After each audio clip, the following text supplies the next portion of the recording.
you that a lot of the faces, a lot of the names that you know that are synonymous with the Dallas Cowboys in recent memory will be gone. Because the Dallas Cowboys are in cap hell.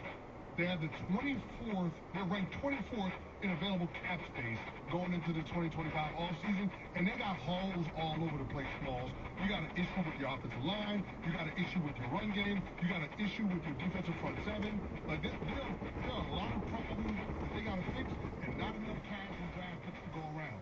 And oh, by the way, one of the other things that you have to consider Video locked. is your quarterback, Dak Prescott, having an $81 million cap hit in 2025.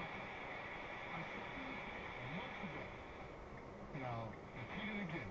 The Dallas Cowboys are closer to a rebuild than they are a championship. All of the issues on this team can't get fixed in one offseason, no matter how good Will McClay is.